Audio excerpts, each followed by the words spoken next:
저 뒤에 저 계신 분들은 나가세요. 예? 저 수석 아니에요? 저분? 수석이 회의 방해하고 있어요, 지금? 뭐 하시는 거예요, 지금? 아, 수석한테 와서 자꾸 얘기하는 사람은 누구예요?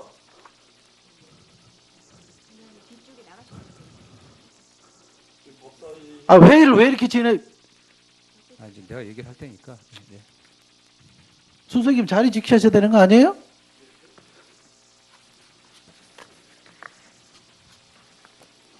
아니, 회의장을 왜 이렇게 어수선하게 진행을 합니까, 이게? 위원장님 좀 정리 좀 해주십시오. 예, 예, 네.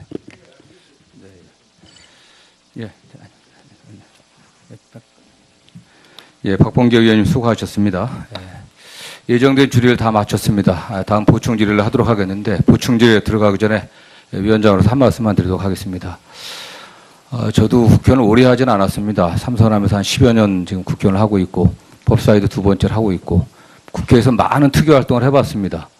그러나 특위가 열려갖고 그 해당 특위에 관련된 그 장관이와 오셔갖고서 답변을 하고 있는 중에 여야 간 간사 합의도 없이 위원장이 일방적으로 상임위원회를 소집해갖고 특위에 참여하고 있는 장관을 오라가라 말하는 이런 행태를 제가 듣도 보도 못한 일들이 지금 국회에 벌어지고 있습니다.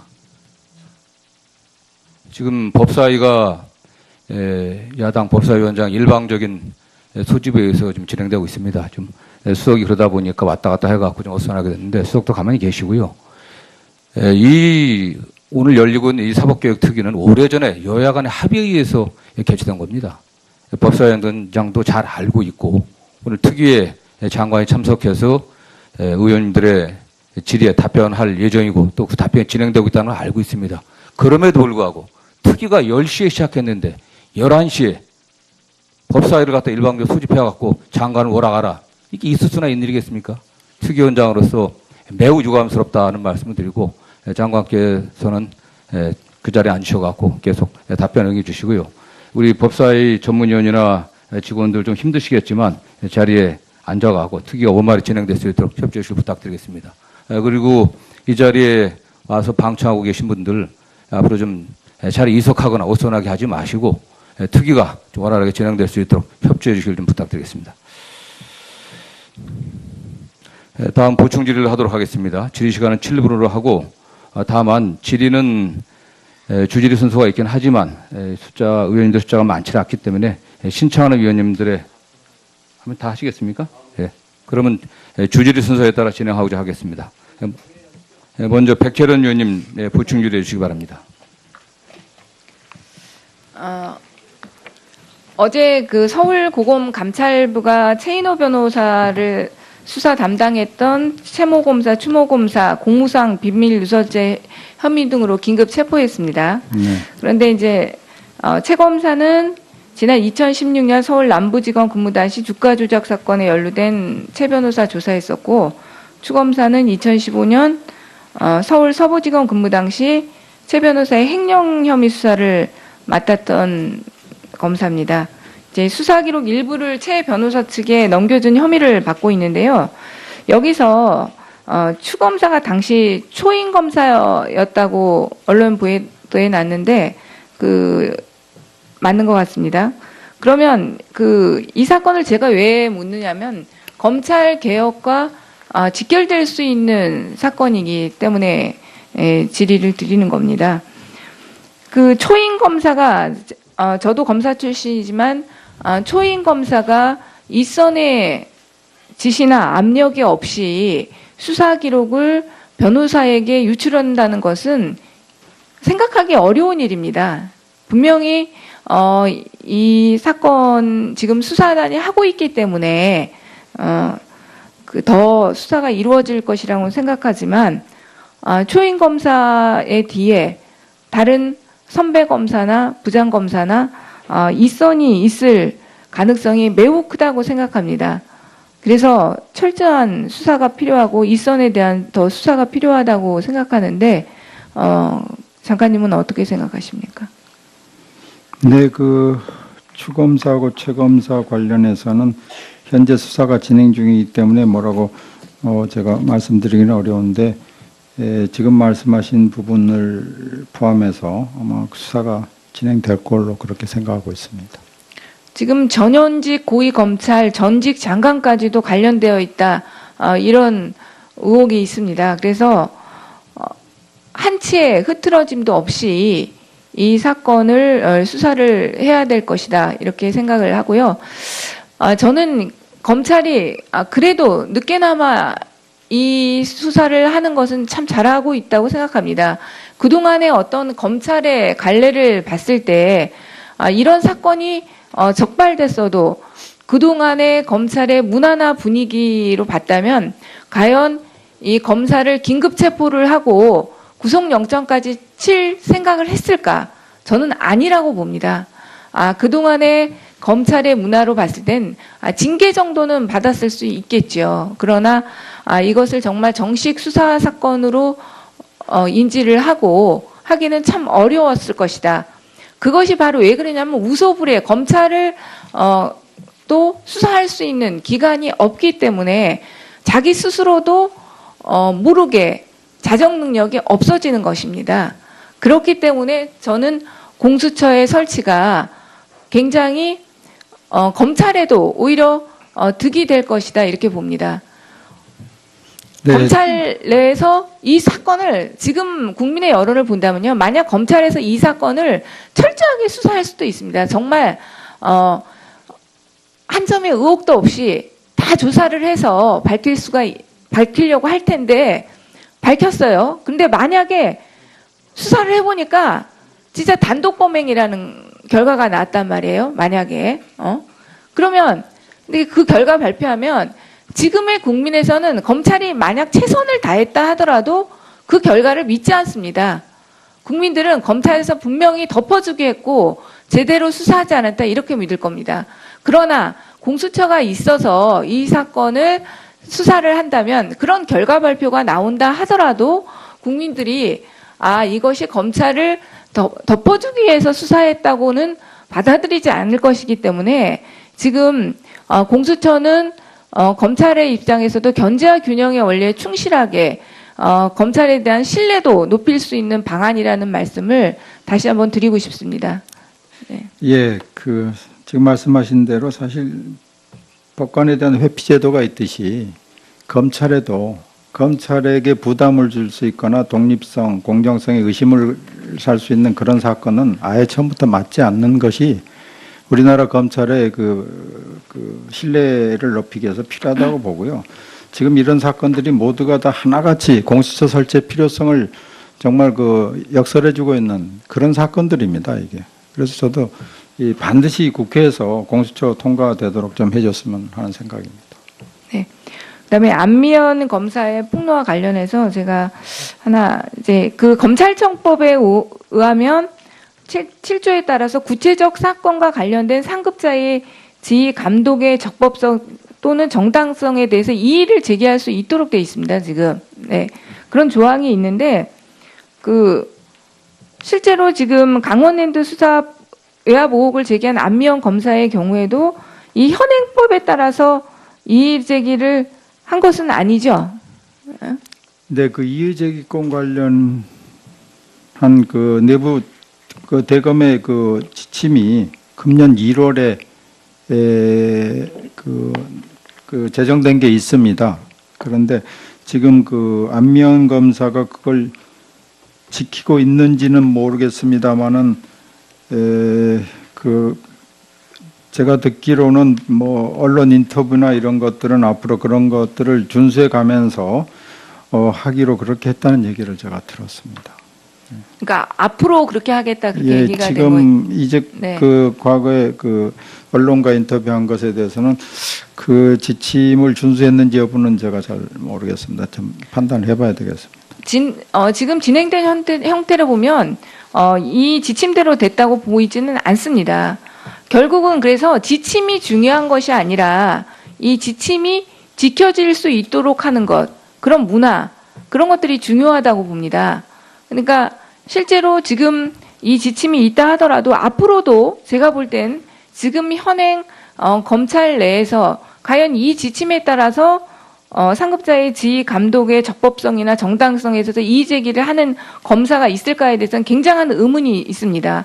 법무부 내에서 실제 이 지침이 현실화될 수 있도록 그러니까 전반적인 문화와 그리고 교육 이런 것들이 이루어지지 않고는 저는 불가능하다고 보기 때문에 그런 부분들에 대해서 법무부에서도 더 고민이 필요하다고 보입니다.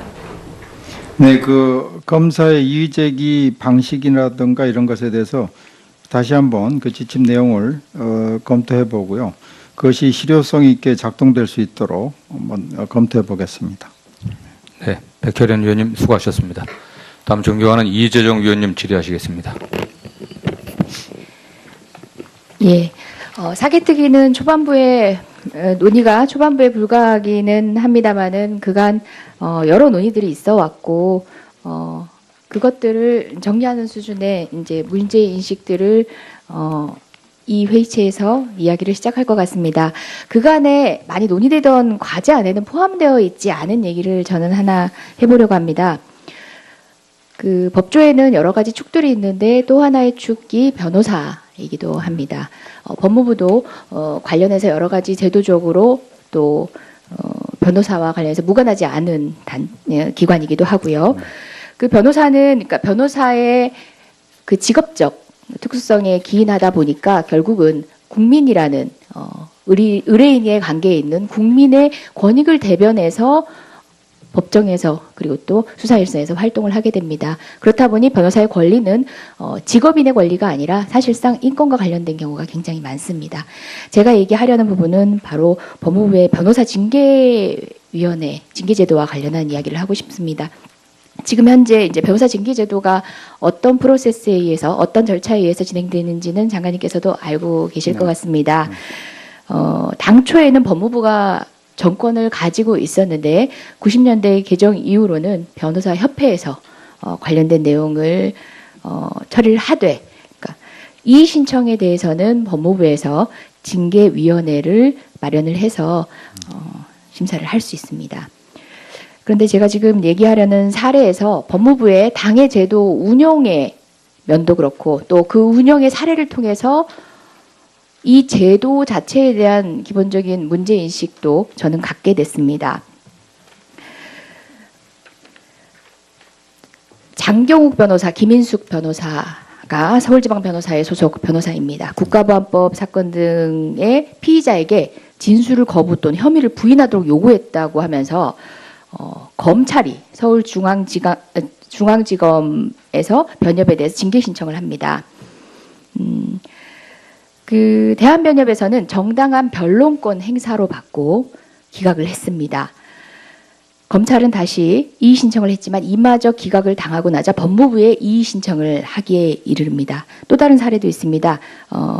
과거사 의문사 진상규명위원회 상임위원으로 재직했다가 고 장준하 사건을 취급한 변호사가 민영사 사건을 소송 수임했다라고 해서 징계를 신청했지만 대한변협은 형식상 변호사 선임계를 제출한 것일 뿐 소송 수행을 하거나 수임료를 취득한 사실이 없다라고 하여 징계 신청 자체를 기각하기도 했습니다.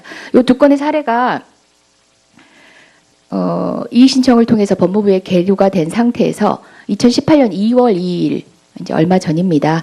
징계위원회 개최가 통보되고 이제 출석 요청된 것 같습니다. 그리고 그 이후에 심의 의결이 되었는데요.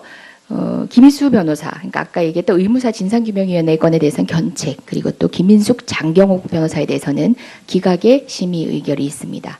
자, 이 과정에서는 조금 구체적인 얘기긴 합니다만은 짧게 줄여서 제가 언급하겠습니다. 절차적으로 위법하기도 합니다. 징계 개시 청구권자는 대한변협 회장이고 불개시 결정에 대해서는 검찰이나 검찰의 불복 권한은 규정이 없습니다. 그런데 그에 대한 판단 없이 징계 개시 결정을 해서 법무부가 심의 의결을 한 것도 문제이기도 합니다. 또 실체적으로도 위법합니다. 징계 사유가 아니라는 이유로 법무부에서 결정을 한 것인데 실체적 징계 사유 없음에도 불구하고 이의 신청을 받아들여서 심사를 한 법무부는 논란의 여지가 있습니다. 여기까지는 이제 개별 사안에 대한 문제점 인식인데요.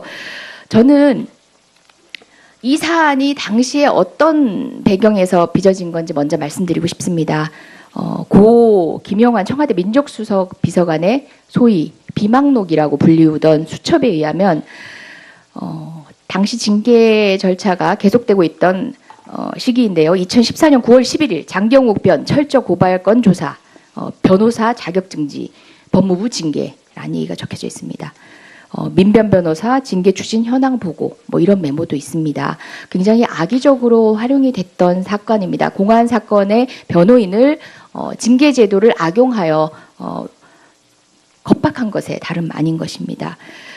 징계 제도 자체의 문제점에 대해서 뭐 아직도 이제 명확하게 문제 인식을 가지고 있지 못한 것처럼 보입니다. 하지만 만약에 운용의례가 이 정도까지 이르지 않았다면은 굳이 지적할 필요도 없었을지도 모릅니다. 근데 다시 한번 되짚어 봤더니 징계 제도에 대해서도 한번 이제 고민을 해볼 필요가 있다는 생각이 들었습니다. 90년대 이전에는 법무부가 독점하던 체계였습니다. 변호사법이 49년 제정될 당시부터 법무부 장관이 위원장 되고 그래서 징계위원회는 독점적으로 귀속이 됐었습니다. 그러다 90년대 93년도입니다.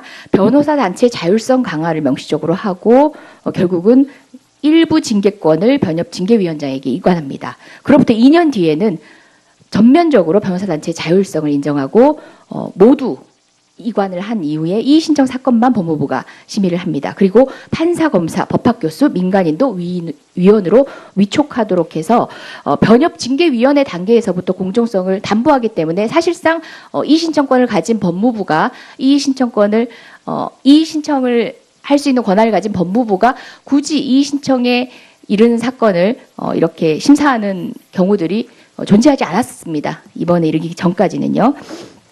2000년대 역시도 한 번 개정이 있었는데요.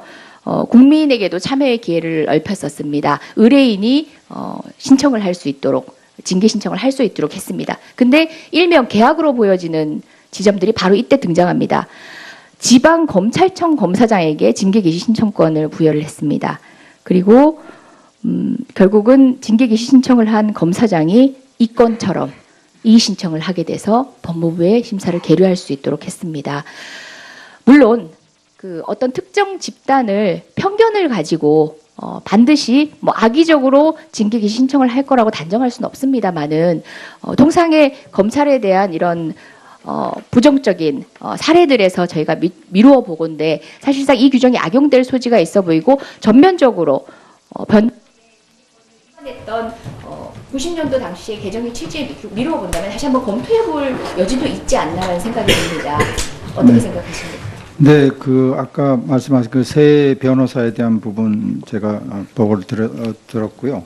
그래서 이제 두 분이 무혐의고 한 분이 이제 견책으로 끝났습니다. 그런데 이게 왜 이렇게 오래 걸렸나 보니까 아마 재판 절차가 진행돼 가지고 그게 작년에 재판이 끝났더라고요.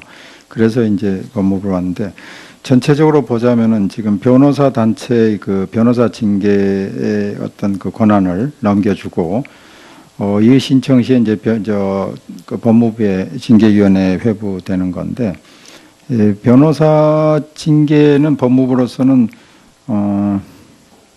그 자율성을 존중하는 범위 내에서 행사되어야 되고요. 이렇게 지금 그 악용이 될 소지가 있거나 하는 것에 대해서는 과감히 그래서는 안 된다고 보는데 징계제도 자체를 다시 한번 검토를 해보겠습니다. 네, 악용되지 않도록 그렇게 하겠고요. 그 법무부가 변호사들을 어떤 뭐 정치적인 이유라든가 다른 이유로 해서 이렇게 감독하거나 그래서는 안 된다고 생각하고 있습니다. 예. 예, 이재정 위원님 수고하셨습니다. 다음은 존경하는 이철희 위원님 질의하시겠습니다. 예. 우리 검찰과 관련해서 권력의 눈치를 보면 안 된다는 얘기를 많이 하는데요. 눈치 보면 안 되죠. 근데 저는 국민의 눈치는 좀 봤으면 좋겠습니다. 우리 검찰이 국민의 눈치를 좀 보고 살면 좋겠는데요. 국민의 눈치를 보는 게 뭐냐? 저도 이러저런 고민을 많이 해봤는데 여러 가지 방법이 있을 겁니다. 사법개혁안 중에 그런 것들이 많이 반영이 돼 있을 테고요. 근데 우리 헌법 정신에 입각해서 보자면 저는 국민 눈치 보는 것 중에 하나는 법무부나 검찰이 국회를 존중하는 거라고 저는 생각합니다. 국회가 국민의 직접 선거에서 선출된 기구이기 때문에 그런 점도 있고요. 또 하나는 법무부나 검찰이 행정부 소속이기 때문에 행정부를 견제하고 감시하는 것은 입법부, 국회의 고유한 권한입니다. 이 두 가지에 비춰보더라도 국회를 존중하는 것이 국민의 눈치를 보는 하나의 방편일 거라고 저는 생각합니다. 근데 왜 이런 말씀을 드리냐면 지난해입니다. 8월 24일 날 법무부의 탈검찰화 방침을 밝혔습니다. 그때 약속한 시한이 17년 9월 말까지 외부 인력 충원 방안을 수립하고 그해 10월부터 본격적으로 추진하겠다 이렇게 밝혔어요. 근데 저는 뭐 법사일 안 하니까 잘 몰라서 이거 어떻게 되고 있냐라고 자료 요구를 하고 물어봤더니 여기 업무 보고 있는 거 한 장짜리 달랑 던져주고 끝입니다. 답변이 뭐냐면 확정된 것이 없어 줄 수 없대. 국방부보다 더 합니다. 제가 국방부 할 때 자료 가지고 많이 싸우는 편인데 이건 국방부보다 더 오만불순해요. 약속한 걸 못 지켜서 와서 충분히 설명을 해야 되는 거 아닙니까? 양해를 구해야 되는 거 아닌가요?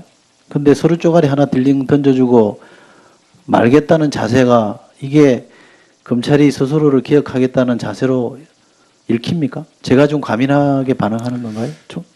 장관님 어떻게 보십니까? 예, 그 자료를 드릴 수 없다는 것은 저도 지금 보지 않아서 모르겠는데요. 드리지 못할 이유도 아까 제가 업무보고에서도 내용을 말씀을 드렸는데요. 법무부의 이제 그 실국 본부장의 비검사 보임이라든가 지금 그건 제가 좀 들어서 알고 있고요. 예, 그리고 이제 그 과장이라든가 평검사들 탈검찰화 그러니까 그것도 구체적으로 말씀드렸습니다. 원래 계획대로 추진하고 있는 게 왜 늦어지고 있는지 뭐 여러 가지 사안에 대해서 늦어지고 있다기보다도요. 그게 그 관련 직제 규정도 다 이제는 고쳤고요. 또 한편으로 보면은 예를 들어서 어떤 그 국장을 한 사람을 외부 공모하려면은 최소한 3달은 걸립니다. 왜냐하면 법무부가 마음대로 할 수 있는 게 그렇기 때문에 자연적인 그 지체 현상이지 목표를 뭐 지연시키거나 이런 건 아닙니다. 지금 3달 걸린다는 것도 사정이 바뀌어서 3달이 아니라 처음에 그런 일정을 발표할 때도 3달 걸리는 거 있지 않습니까? 그러면 애초에 저희가 좀 너무 쉽게 생각했다라고 해명을 하든지 뭐가 있어야 되는 거죠. 근데 아무런 설명 없이 원래 발표했던 일정은 수년 됐는데 제대로 된 설명이 없다 그러면 그거는 저희가 그 개인적으로 궁금해서 물어보는 게 아니잖아요. 이 특위 활동과 관련해서 물어보는 거면 성실하게 자초지종을 설명하고 양해를 구하는 게 저는 맞다고 생각합니다. 왜 국회를 국민의 대표기관이라 그러겠습니까? 그 좀 참조해 주시고요. 네. 이 문제는 대통령이 지난 선거 때도 국민에게 여러 차례 약속한 상황이고 우리 장관님 취임사에서도 언급하셨다고 제가 알고 있고요. 국정기획자문회에서도 국정과제로 선정한 겁니다. 그러니까 이거는 국회에서 법을 바꾸기 이전에 얼마든지 의지를 갖고 할 수 있는 사안이니까 좀 더 분명하게 해주십사 말씀드리고요. 국회를 존중하는 게 국민 눈치 보는 거다라고 제가 말씀드렸는데 다른 한편으로 보면 국회도 이제 권력기관이잖아요, 그죠? 제가 행정부에 계신 분들 만나보면 많은 권력이 국회로 가 있다 이런 얘기들을 많이 합니다. 저도 의견 동의합니다. 근데 국회도 권력기관이기 때문에 자칫 잘못하면 압력을 넣을 수 있죠. 특히 수사와 관련해서 압력을 넣을 수 있습니다. 지금도 그런 현상들이 저는 벌어지고 있다고 보고요. 국회 눈치 봐서 알아서 검찰이 안 하고 있는 것도 있는 것 같고요. 그런데 국회를 존중하라는 얘기는 국회의원 개개인의 민원을 존중하라는 얘기가 아닙니다. 상임이나 공개 발언을 통해서 정책 제안을 하거나 감시와 견제하는 역할을 하는 것에 대해서 존중해달라는 얘기입니다. 오해 없으시면 좋겠고요. 제가 알기로 검사 인사권은 장관님에게 있으신 거죠? 네. 예. 근데 이 법무부에 여기 검찰국장님도 나와 계십니다만 검찰국장만큼은 지금 검사 출신으로 한다, 검사로 보한다 이런 내용이 들어있다고 그래요. 이게 인사권이 장관에게 있다고 하면 검찰로부터 좀 자유롭게 뭔가 해보라는 거라고 저는 취지를 이해하는데 검사 출신이 그 인사를 보좌하는 자리에 와 있으면 그거 침해하는 거 아닙니까? 제가 좀 뭘 잘못 이해하고 있습니까? 지금 전국에 지금 검사가 한 2,100여 명 아마 될 겁니다. 그런데 아시겠지만 인사라는 것은 어떤 축적된 과거 기록이라든가 또 그 기록의 관리라든가 아니면은 그 검찰 그 인사의 어떤 그 뭐랄까요 연역부터 시작해서 그 어떤 그 여러 가지 그 파악하고 알고 있어야 될 게 많은데 그걸 검사인 검찰국장이 하는 경우와 검사가 아닌 외부인이 하는 경우에 있어서 장단점이 분명히 있을 겁니다. 그런데 그 문제는 검사가 인사를 했을 때 검찰 인사가 왜곡되는 게 아니냐 하는 부분에 있어서는 그럴 가능성이 전혀 뭐 배제될 수는 없겠습니다만은 비검사로 했을 때 어떤 혼란이라든가 아니면은 그것이 과연 공정한 인사라고 볼 수 있겠느냐 하는 데 대한 문제제기도 또 있을 겁니다. 네, 제가 마무리를 해서 네. 죄송합니다. 제가 어떤 비검사로 해라라고 단정적으로 말씀드리는 건 아닙니다. 근데 법무부 장관에게 검사 인사권을 준 것과 검찰국장에 검사 출신을 보임하는 것 간에 상충되는 건 없느냐?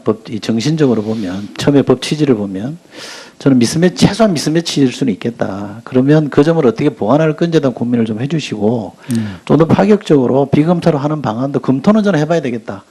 검찰국장 계신 데서 말씀드리니까 좀 그러네요. 검토는 저 해집사 말씀을 좀 제가 부탁드리고 싶습니다. 이상입니다. 네. 예, 이철희 의원님 수고하셨습니다. 다음은 정의당 대표이신 존경하는 노회찬 의원님 질의하시겠습니다. 네, 노회찬입니다.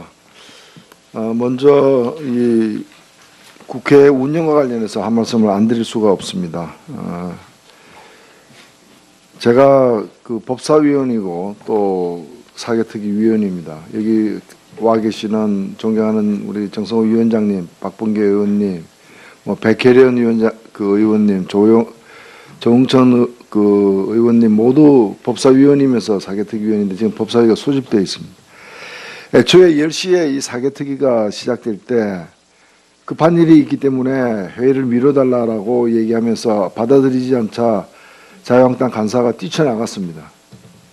근데 같은 시각 10시에는 또 자유한국당 바쁘다는 어디 볼 일이 있다는 그 당에서 원내대표를 맡고 있는 김성태 운영위원장이 운영위원회를 소집해가지고 또 청와대 비서실장 불러낸다고 또 난리를 치다가 파행으로 끝났습니다. 10시에 그 법사위 법안 심사 소위가 열렸는데 자유한국당 의원들만 전원 불참해가지고 그 회의가 그냥 무산됐습니다. 그런데 또 갑자기 11시에 지금 사개특위 회의를 하고 있는 중에 법사위를 소집해가지고 오라고 하는 겁니다. 이게 지금 정상적인 회의를 하겠다는 것인지 국회의 정상적인 운영을 방해하겠다는 것인지 누가 봐도 명확합니다. 정말 통탄할 일이 아니라 일일 수밖에 없다고 좀 말씀드리고요. 법무부 장관께 한 가지를 더 묻겠습니다. 사개특위가 열리니까 이런 사건이 터지는가 싶을 정도로 공수처가 있었으면 굉장히 바빠지겠다라는 그런 느낌을 많이 갖는 일들이 터져나오고 있습니다. 현직 검사 두 사람이 수사 정보를 유출했다는 혐의로다가 오늘 영장 심사를 받고 있습니다. 어떻게 생각하십니까? 참담한 일입니다. 예. 네. 이게 지금 고검 감찰부에서 조사를 한 것이죠. 네. 그 중에 그 두 명이 그 검사인데 그 중에 한 분이 2014년도니까 지금 나이를 제가 추정해 보면 32살. 아마 서부지검의 초임 검사로 갔던 분 같은데요. 82년생으로 알고 있습니다. 82년생입니까? 그러면 35살입니까? 만 그렇게 됩니까? 36살. 올해는 그러는데 그 당시에 2014년 당시에 32살 맞네요. 32살이고 거의 아마 첫 임기가 서부지검이었던 걸로 보여지는데 그리고 공판검사인데 이런 사람이 그 피고 측 그 변호사가 요구한다 그래가지고 그 수사 자료를 그리고 개인 그 정보에 해당되는 그런 내용을 갖다 건네줄 수 있을까? 저 의문도 듭니다. 지금 이 조사는 끝난 겁니까? 아닙니다. 지금 하고 있는 중입니다. 이제 영장이 발부되면 본격적으로 이제 네. 수사가 되는 거죠. 네네. 그 윗선에서 지시를 받아서 이런 일을 할 가능성도 조사를 해야 되겠죠. 그런 것도 배제할 수 없기 때문에 아마 할 걸로 생각하고 있습니다. 예. 그 강원랜드 수사와 관련해 가지고 춘천지검에서 윗선에서 어떤 지시를 받고 그 수사를 갖다가 이렇게 축소했거나 또는 덮으려고 했다라는 그런 의혹이 지금 있는 건 알고 계시죠? 네, 그 부분에 관해서도 수사를 하고 있습니까? 네 하고 있습니다. 그런데 이번에 그 압수수색 한 거 보면 그 거의 다 주로 그 채용 비리와 직접 관련된 사람들만 수사를 그 압수수색을 당했던데 네. 왜 그 수사 외압의혹이 있는 사람들에 대해서는 그런 압수수색이나 이런 부분이 없습니까? 그 외압 의혹 관련해서는 그 안미영 검사를 상대로 조사를 한 걸로 알고 있고요. 추가적으로 수사를 뭐 하지 않을까. 아니 안미영 검사는 그걸 그 내부 고발한 사람인데 네, 네. 그 고발의 내용과 연관돼 있는 분들이 있잖아요. 그런 분들에 대한 수사는 왜 안 합니까? 앞으로 그 수사단에서 판단해서 할 거라고 생각을 하고 있는데, 예, 뭐 그 지금 현재 그 수사단이 그 상부에 보고를 하지 않고 독자적으로 하고 있기 때문에 잘 할 거라고 생각을 하고 있습니다. 예, 아까도 말씀드렸습니다마는 그 수사가 마지막 수사이기를 저는 바랍니다. 네, 저도 그 그렇게 수사가 미진해가지고 다시 뭐 특검이다 뭐다 또 추가 수사가 요구되는 상황이 이루어지지 않기를 바라고요. 네. 이상 질의 마치겠습니다. 예, 노회찬 의원님 수고하셨습니다. 다음 존경하는 조홍천 의원님 질의하시겠습니다.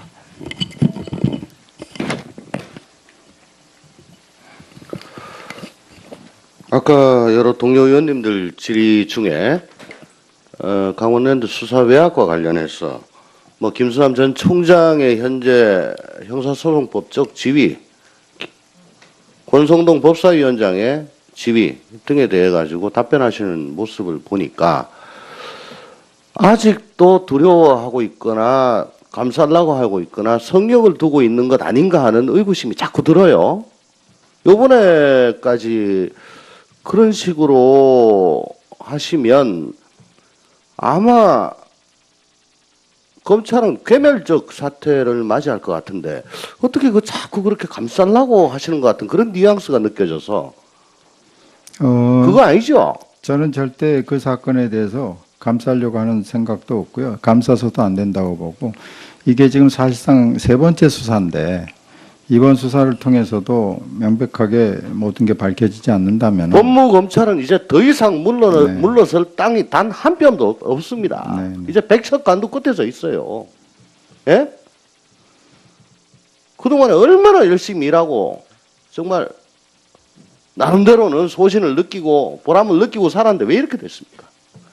저는 아까 그 문제를 그 내부 비리에 대한 자정 기능이 없다라는 걸 이제 쭉 말씀을 드렸고요. 나머지 두 개가 더 있습니다. 하나는 이제 그 무소불위의 뭐 고난 이게 오히려 국민들을 다치게 하는 거 아니냐. 근데 이게 왜 그렇게 되느냐. 결국은 그 원인은 검찰의 정치적 독립, 특히 그 인사권, 모든 공무원들은 인사에 목매달고 사는 거 아니겠습니까, 장관님? 그렇습니다. 그리고 검찰 조직은 B급은 살아남을 수 없는 A급만을 위한 조직이에요. 그래서 수십 년간 글러왔기 때문에 누구나 다 A급이 되고 싶어하고 지금까지는 상급자 말 잘 듣고 정치 권력에 굴종하고 그 뜻을 알아서 헤아리는 검사들이 A급이 되어 왔던 겁니다. 그래서 이명박, 박근혜 9년 동안 장관 총장들이 검찰을 엄청나게 망쳐먹어가지고 이제 다 털렸다. 저는 그렇게 보는 겁니다. 지금 검사 인사권에 대해서 장관이 제청하시고 대통령이 임명을 하십니다. 근데 언제까지 장관의 선의, 대통령의 선의에 기대서 그렇게 공정한 인사가 될 것인가. 또 회귀해가지고 권위적인 정부가 들어오고 검찰을 도구로 사용하고자 하는 생각이 있는 대통령이 들어올 경우에는 또 옛날로 돌아갈 거 아니겠습니까? 그렇기 때문에 이 모든 문제의 근본에는 검찰의 정치적 독립, 인사권 독립이 사실은 내재되어 있는데 우리는 그거는 애써 얘기하지 않고 검경수사권 조정과 공수처 설치만 얘기를 하고 있는 것이 사실 좀 답답합니다. 어저께인가요? 전국 법관 대표회의 이게 뭐 상설화됐다는 보도를 언뜻 봤어요. 뭐 자세하게 읽지는 못했습니다. 그 취지는 대법원장의 사법행정 독점을 견제하기 위한 것이다. 행정부보다 훨씬 더 독립적인 인사가 가능한 사법부조차도 거기는 뭐 대통령의 영향력이 행정부보다는 뭐 100분의 1도 안 미치겠지요. 모르겠습니다. 이번에 그 블랙리스트 조사 결과 어떻게 나올지 모르겠으나 어쨌든 그렇게 생각이 되는데 거기조차도 제왕적 대법원장의 전횡에서 벗어나고자 전국 법관 대표 회의를 상설하겠다라고 어저께 보도가 나왔습니다. 저는 이게 상당히 시사점이 크다고 봅니다. 장관님, 프랑스 검찰제도 뭐 잘 아실 겁니다. 그냥 간략하게 말씀드리면 최고사법평의회라는 곳이 있죠. 거기서 사법관 7명, 비사법관 8명, 15명이 해가지고 사법관 7명 중에는 고검장, 검사장, 부장검사, 평검사 각 직급별 대표자 1명씩이 선거로 선출돼가지고 그 최고사법평의회를 구성합니다. 물론 집행력은 없으나 공고적 권한밖에는 없지만은 모든 검사의 인사 관련 서류를 갖다 조사를 할 수가 있고 매년 연례 보고서를 통해 가지고 인사에 대한 논의 사항을 전부 공개합니다. 그렇기 때문에 프랑스에서는 자의적인 검찰 인사가 불가능하다라고 합니다. 또한 승진심사위원회라는 것도 있습니다. 20명으로 구성되는데 각 직급별 대표인 검사들이 역시 또 참여를 한답니다. 제가 이걸 뭐 당장에 도입하자고 하는 것은 아닙니다. 그렇지만은 자연인인 장관과 대통령의 선의에 기대서 인사가 공정하게 언제까지 이루어질 것인가, 정치 권력으로부터 과연 독립을 이뤄낼 수 있을 것인가, 그거는 정말 불안하기 짝이 없는 노릇이기 때문에 우리 법무검찰도 권력으로부터 부당한 외압에 의한 인사 왜곡을 최소화할 수 있는 방안을 이번 기회에 한번 진지하게 고민할 필요가 있지 않은가 여쭙습니다. 말씀하신 대로 저도 인간의 선의에 기대하는 제도는 실패한다고 생각합니다. 그런 점에서 보면은 검찰의 인사권 독립이라는 것은 어디로부터의 독립인가? 즉 대통령 법무부 장관이 임명하는 그 절차로부터 독립이라면 총장에게 주는 게 과연 인사권의 독립인가? 저는 그렇게 생각하지 않습니다. 왜냐하면 방금 예를 들으셨듯이 사법부 인사를 보면 또 알 수 있습니다. 사법부 인사가 잘못됐다는 전제가 아니고 그 인사에 대한 뒷말이 굉장히 많고 그것에 대한 비판이 많습니다. 독립성 보장을 어떻게 할 것인가? 지금 말씀하신 이제 어떤 선거제도의 도입, 예를 들면 검사장을 선거를 한다든가, 일반 국민들이 선거한다는 꼭 그런 의미는 아니고 검사들에 의해서 선거를 한다든가, 또 승진심사위원회를 둔다든가 하는 것은 고민해 볼 필요가 있다고 생각을 합니다. 네. 단기적으로는 제2, 제3의 우병우가 나오는 것이 중요한 것입니다만은 이게 본질적인 문제이기 때문에 검찰개혁의 본령이다라고 저는 생각을 합니다. 너무 리모트하게 생각하지 마시고 좀 절박하게 해주시기 바랍니다. 예, 검찰 인사가 정권에 따라서 악의적으로 오용되고 악용되는 그런 사례는 앞으로도 나타날 수 있다고 봅니다. 인간의 그 마음에 의존하는 거기 때문에 그럴 수 있고요. 그렇다고 해서 인사권을 검사들에게 완전히 총장에게 독립시키는 것은 그것도 문제가 있다고 말씀드렸고, 좀 뭔가 그 검사들의 어떤 그 의견이나 이런 것들이 반영되는 인사 제도, 이건 고민을 해보겠습니다. 네, 알겠습니다. 네. 예. 조홍천 의원님 수고하셨습니다. 다음 존경하는 진선미 위원님 질의하시겠습니다.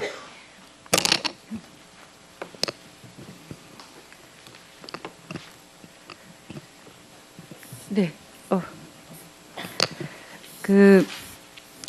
아까도 말씀드렸지만 실제로 국회도 국회 안에 여러 유형의 국회의원들이 돼 있지만 여러 가지 문제가 발생할 때는 국회 전체가 욕을 먹는 거죠. 사실은 검찰도 마찬가지라고 생각합니다. 저 스스로도 개인적으로 굉장히 존경하는 검사들도 많으시고, 그러나 그것이 바깥에 비춰지는 문제가 될 때는 검찰 전체가 욕을 먹는 것이죠. 저는 이 부분과 관련해서 실제로 법무부에서 지금 업무 보고를 내주신 이 내용에 보더라도 이 임무 하나하나가 어느 것 하나 중요하지 않은 게 없다고 생각합니다. 그런데 실제로 저는 법무부가 검찰청하고 구분이 잘 안 갑니다. 장관님 빼고. 지금 뒤에 계신 분들 중에 검사이신 분들 손 한 번만 표시 한번 해주시겠어요? 네. 그렇습니다. 제 PPT 한번 띄워봐 주세요. 저는 공수처도 말씀하시지만 저는 탈검찰화, 이게 참 중요하다는 생각입니다. 지금 저희가 확인을 해보니까 저도 이번에 이렇게까지인가라는 것을 다시 한번 그림으로 보니까 또 완전 다른 느낌이더라고요. 법사위에 계신 분들은 이미 다 알고 계시겠지만 제가 이렇게 보니까 2017년에 6월에 법무부에서 검사분들이 맡고 계시는 이 직책입니다. 그리고 법무부 장관님이 바뀌시고 정권이 바뀌고 변화된 게 이거입니다. 장관님께서 업무 보고를 하시면서 개혁의 방향이다라고 하고 실제로 탈검찰화라는 것이 추진되고 있다라고 굉장히 홍보는 하고 있는데 지금 현재 바뀐 건 이 직위뿐입니다. 그러니까 결국 모든 법무부의 정책을 결정하는 최고위직은 다 대부분 검찰이다. 이렇게 돼 있는 것입니다. 저는 이것이 모든 것을 얘기해주고 있다라고 생각합니다. 검찰분들은 당연히 검사분들은 보직을 옮겨 다니시기 때문에 실제로 이 중요한 직책에도 근무하시는 기간은 1년에서 2년이죠. 맞죠? 그러면 법무부의 업무들이 지속성이 얼마나 될 수 있을까? 저는 인권 문제, 피해자 보호, 제가 행안위에 있기 때문에 경찰에선 끊임없이 얘기합니다. 피해자 보호 본인들이 해야 되고 인권 문제는 정말 법무부에서 할 수 있는가? 검찰이 할 수 있는가? 당연히 하신다고 얘기합니다. 그러나 실제로 강제 권력을 행사하고 있는 기관입니다. 검찰은. 이게 적정합니까? 그래서 저는 장관님께서 조금 더 힘을 내주셔야 된다고 생각하고 저는 거론하는 게 맞는지 잘 모르겠지만 노회찬 의원님의 이번 그 보좌관에 대한 얘기 저는 이 문제 탈검찰화에 대한 검찰들의 불만이 검찰 출신의 김진태 의원을 통해서 표출된 게 아닌가 라는 의혹도 제기합니다. 아니 블라인드 제가 그분의 그 당사자의 그걸 다 읽어봐도 어디 하나 부족한 것이 없는 개방직에 해서 법무부 직원이 이제 겨우 한 사람 됐는데 그거조차도 마치 의원의 압력에 의해서 뭔가 임용이 된 것처럼 이렇게 물을 흐리고 있는 거 저는 이것이 가지는 또 다른 의미를 자꾸만 고민하게 됩니다. 안 그러고 싶은데요. 실제로 이 부분들과 관련해서 법무부 장관님의 말씀대로 제가 아까 여쭤봤습니다. 법무부와 검찰의 관계가 뭘까요?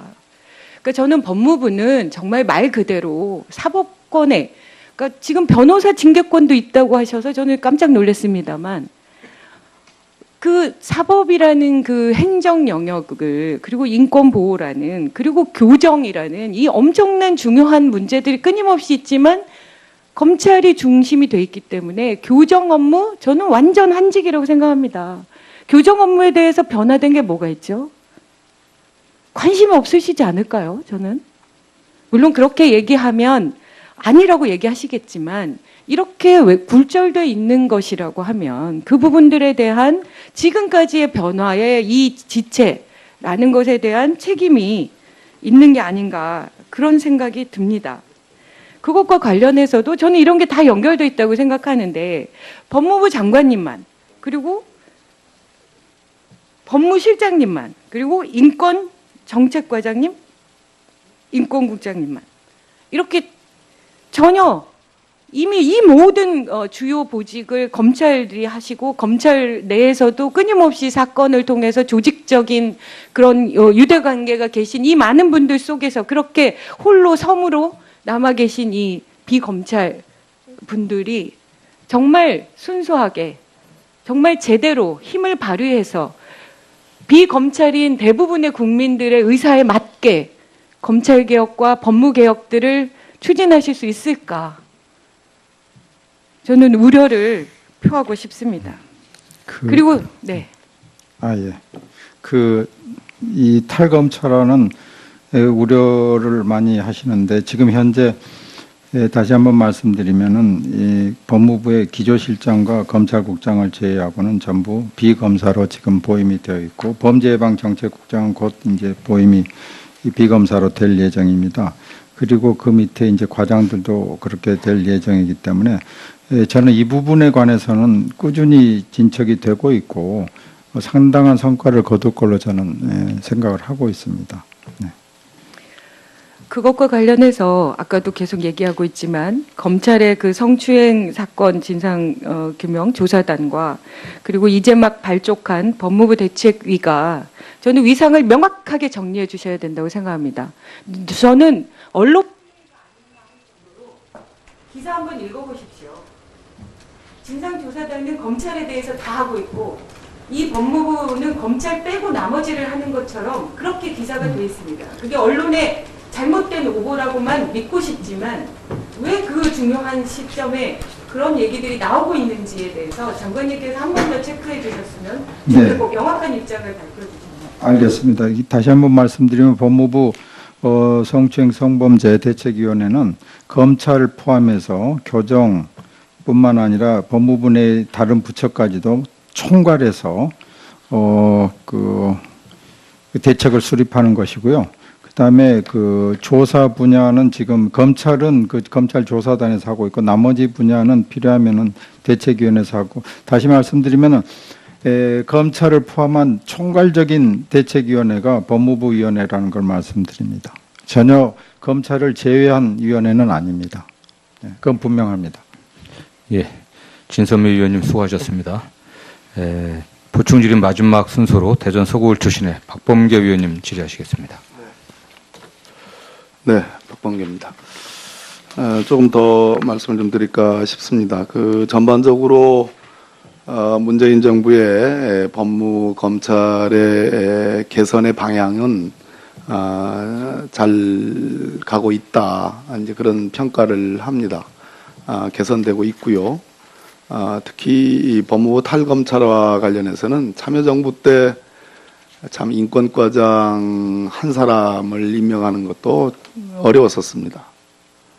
우리 장관님 그 당시 저와 같이 일했던 사개특위 기억나시죠? 네. 지금은 보시다시피 말 그대로 탈검찰화의 상징들인 인사분들이 여기 한 분, 세 분이죠. 국시장이면 이렇게 와 계십니다. 굉장히 빠른 속도고 잘 가고 있다고 생각합니다.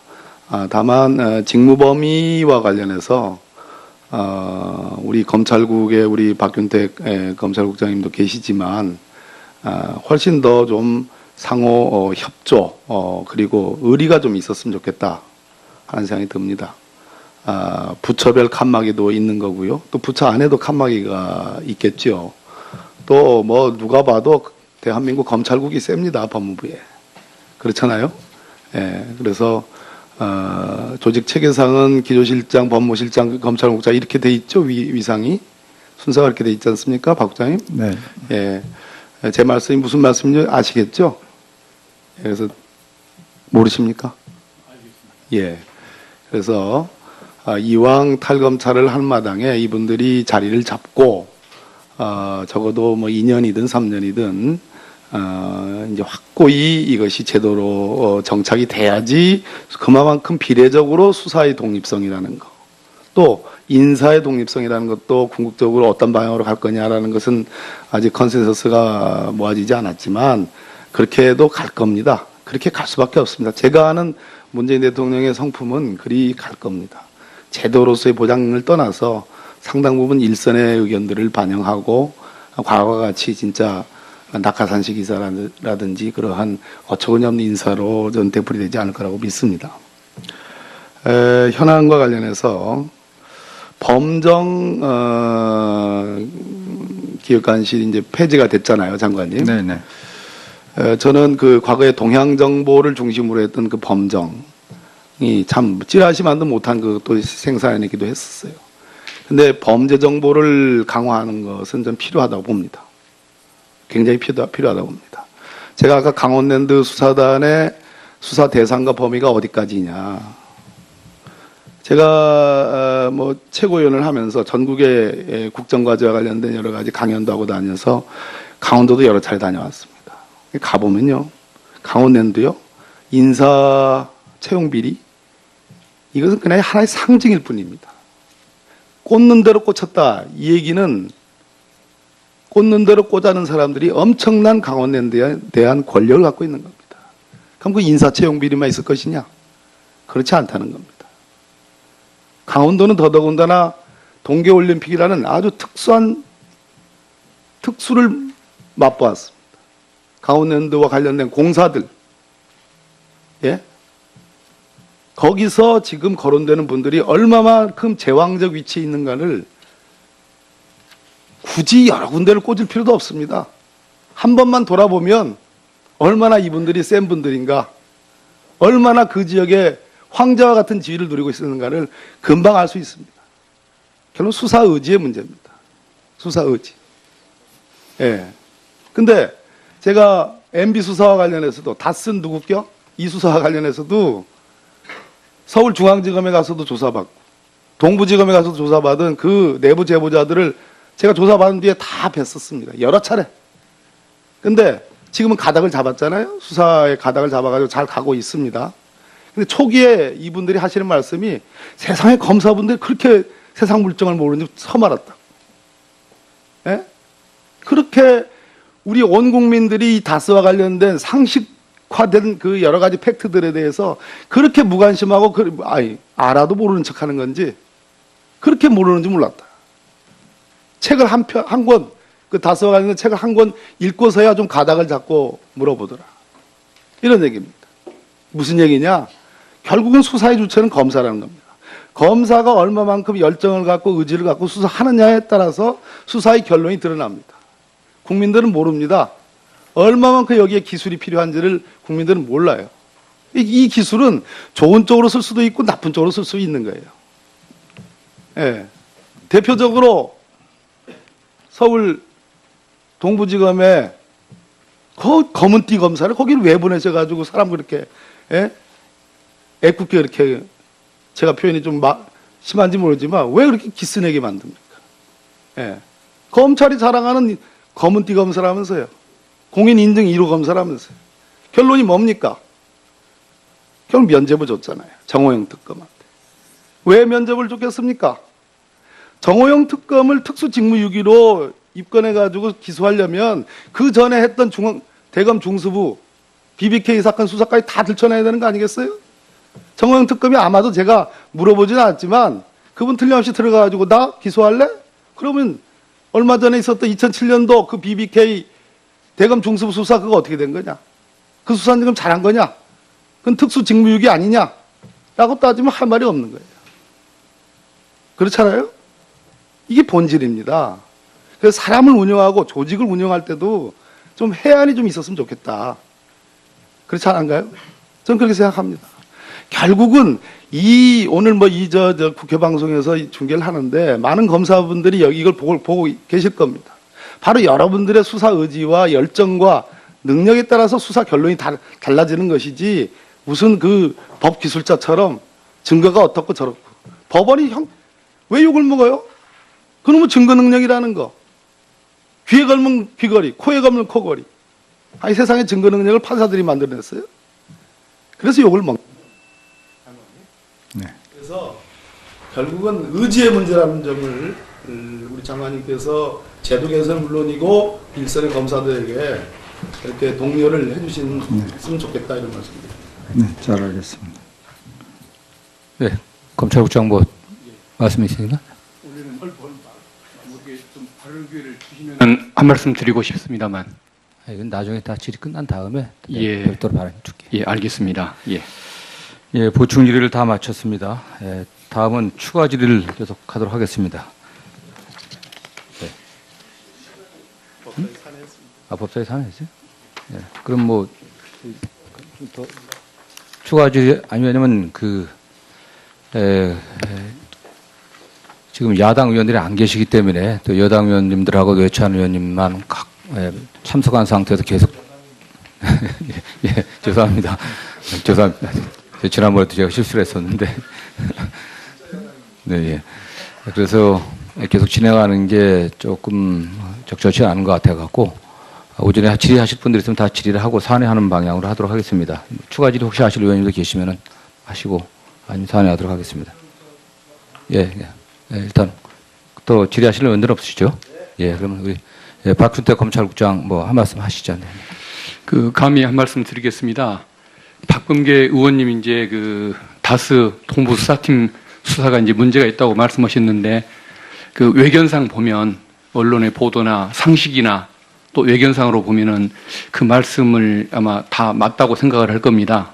그렇지만은 사실은 저 사건이 수사가 완전히 끝나지 않았기 때문에 설명하지 못하는 부분이 있어서 그렇지 그 기록 내용을 또 아마 보시면은 왜 특검에 대해서 무혐의 처분을 했는지 아마 좀 이해가 되시는 부분이 있을 거라고 생각이 되는데 아마 좀 그런 측면도 있을 수 있다는 측면을 좀 한번 해당 검사가 너무 억울할 것 같아서 말 못하고 있는 검사가 너무 억울할 것 같아서 조금 내면의 사정이 있다는 점을 좀 말씀을 좀 드리고 싶었습니다. 죄송합니다. 예. 예, 더 이상 질의하실 의원이 안 계시면 이것을 업무 보고에 대한 질의 답변을 마치도록. 네, 그리고 예, 진섬 의원님 짧게 해주시기 바랍니다. 네.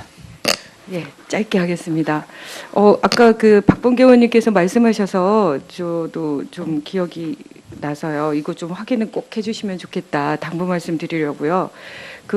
이시영 씨 전세자금 6억 사건 또 내곡동 구입비 6억 이 부분에 대한 제가 문제 제기를 여러 차례 했는데 그 부분에 대한 것들이 놓쳐지지 않도록 자꾸 언급되지 않기 때문에 혹시 이 부분은 빠져 있는 게 아닌가라는 생각이 들어서요.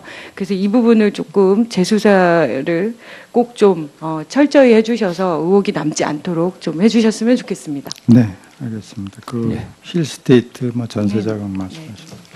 네, 이상입니다. 예, 더 이상 질의하실 의원이 안 계시기 때문에 업무 보고에 대한 질의 답변을 마치도록 하겠습니다. 산회하기 전에 위원장도 간단히 질의가 아니라 위원장의 어떤 소회를 좀 말씀드리도록 하겠습니다.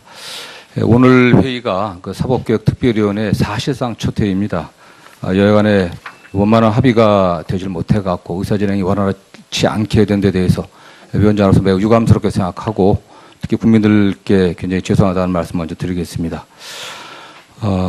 향후 의사진행은 가능한 한 여야간의 원만한 합의를 토대로 해서 제대로 진행될 수 있도록 저희 최선을 다하도록 하겠습니다.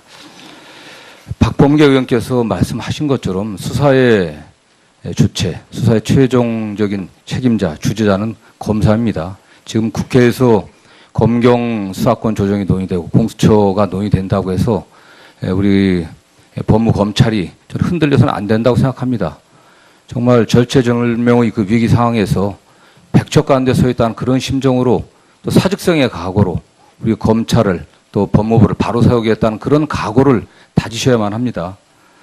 제가 개인적으로 아는 많은 검사분들은 정말 정의감에 충만해 있고 정의를 세우겠다고 하는 사명감으로 굉장히 그런 의기가 투철한 분들이 굉장히 많으십니다.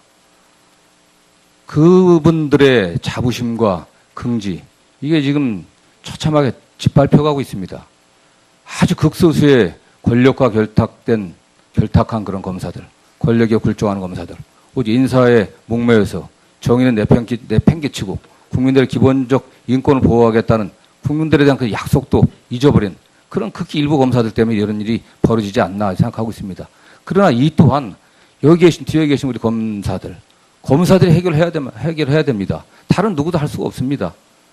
제가 적폐라는 말은 별로 좋아하지 않습니다. 그 오랫동안 쌓인 잘못된 관행들, 부정 비리들, 그게 밖에만 볼 게 아니라 우리 스스로를 돌아보면서 검찰이 정말 이 기회가 마지막이라는 생각으로 과거의 그 잘못된 관행들, 검찰 내의 그런 부조리한 현상들을 과감하게 단절해내야만 합니다. 국회에서 사개특위가 논의되고 있으니까, 사개특위에서 논의가 진행되니까 뭐 이 또한 지나가리라 하면서 그렇게 기다릴 게 아니라 지금 여러분들이 적극적으로 나서야만 됩니다. 채용 비리라든가 다른 여러 가지 문제점들, 여러분의 과거 같이 근무하던 상급자들, 고위 검찰 간부들, 현직에 혹시 있을지 모르는 그분들이 관계됐다고 하더라도 정말 단호하게 잘라내지 않으면은 국민적 질타에 그치는 게 아니라 검찰에 대한 국민적 신뢰의 기반이 완전히 무너질 수 있다고 저는 생각하고 있습니다. 이 시기에 이 사개특위만 볼 게 아니라 각급청의 검사들이 정말 죽을 힘을 다해갖고 파사 현장의 자세로 검찰 내부의 잘못된 비리들, 또 우리 사회의 잘못된 비리들을 좀 척결해 주시기를 정말 간곡하게 당부합니다. 국회 사개특위는 앞으로 어떻게 진행될지 모릅니다. 공수처에 관련해서도 찬반이 있고 검경 수사권 조정에 관련해서도 또 경찰의 입장이 다르고 또 검찰의 입장이 다르고 또 검찰 내부의 입장도 다양합니다. 과거의 그 사법개혁 관련해서 보면요, 서로 자기 입장만 강조하고 자기 입장에 서갖고 의원들 상대로 해갖고 속칭 로비를 합니다. 저쪽 주장은 잘못된 거다. 이런 행태들은 절대 보여서는 안 됩니다. 저는 경찰에다도 그런 얘기를 간접적으로 전했습니다. 이제는 중요한 게 검찰이나 경찰의 조직보호, 조직이기주의 입장이 아니라 국민을 바라보면서 우리 법무장관님 비롯한 검찰 간부들이, 법무부의 간부들이 적극적으로 사법개혁에서 이 과정을 통해 갖고 국민들의 목소리가 입법화되고 제도화될 수 있도록 적극적으로 협력해 주시길 다시 한번 부탁드리겠습니다. 오늘 그 업무보고와 관련해서 진선미 의원님의 서면 질의가 있습니다. 우리 법무부에서는 좀 성실하게 좀 답변해 주시길 좀 당부드리겠습니다. 서면 질의와 답변서는 회의록에 게재하도록 하겠습니다. 위원님들과 보좌진들, 그리고 국회 직원 여러분, 또 언론 관계자 여러분들께서도 수고 많이 하셨습니다. 그리고 박상기 법무부 장관님을 비롯한 관계 공무원 여러분 수고 많이 하셨습니다. 이석하셔도 좋습니다. 오늘 회의는 이것으로 마치겠습니다. 사내를 선포합니다.